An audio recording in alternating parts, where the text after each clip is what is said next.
አራተኛው አበባ የሰው ልጅ ስነ ተፈጥሮ መተርጎሚያ ነው። በደንብ እዚህ ላይ በደንብ ማየት አለብን። እዚህ ላይ አበባ የሰው ልጅ የስነ ተፈጥሮ መተርጎሚያ ሆኖ ያገለግላል። ይገርማቸዋል። ቅድም እንዲያልኩት አበባ መስከረም ነሐሴ ላይ ያምርበታል። ዳር ጥቅምት ላይ ደግሞ ያው አበባ ውበቱ እየጠፋ ይረግፋል፣ አበባ ይሆናል፣ ይከስማል። ታዲያ እንዲሁ ደግሞ የሰው ልጅና አበባ ብዙ ጊዜ ያመሳስለዋል፣ አንድነት አለው። ይሄን የምናየው ሊቁ ቅዱስ ያሬድ ተናግሮታል።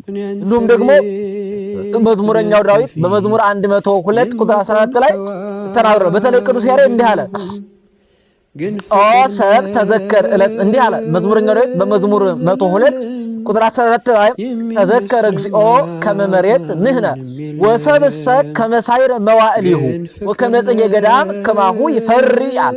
አቤቱኛ መሬት እንደሆን አስብ፣ እኛ መሬት ነን ይልና ሰውም ዘመኑ እንደ ሳር ነው፣ እንደ ዱር አበባም እንዲሁ ያብባል፣ ነፋስ በነፈሰ ጊዜ ግን ያልፋል አለ። ሰው እንደ አበባ ነው፣ እንደ አበባ ወዳጅ። ይሄ እንደ አበባ የሚያንጸባርቀው መልክሽ ነገ ይረግፋል፣ አፈር ይሆናል። ኦ አዳም መሬት አንተ ወትገቡ ውስተ መሬት ነው ተብሎት፣ አዳም ወይ መሬትና ወደ መሬት ትመለሳለህ። ይገርማችኋል። ሰው ነገ እንደ አበባ ለሚረግፈው መልኩ እኮ ነው የሚጨነቀው። ሰው ነገ እንደ አበባ ለሚረግፈው ለሚጠፋው መልኩ እኮ ነው ጭንቅ ጥበብ የሚለው። ይገርማችኋል እኮ። ስለዚህ ሁላችሁ የሰው ልጅ መልኩ ቢያምር ቢያንሸበርቅ ቢያንጸባርቅ ቢያምር ምንም ቆንጆ ብትሆን እመነኛ አፈር ትሆናለች።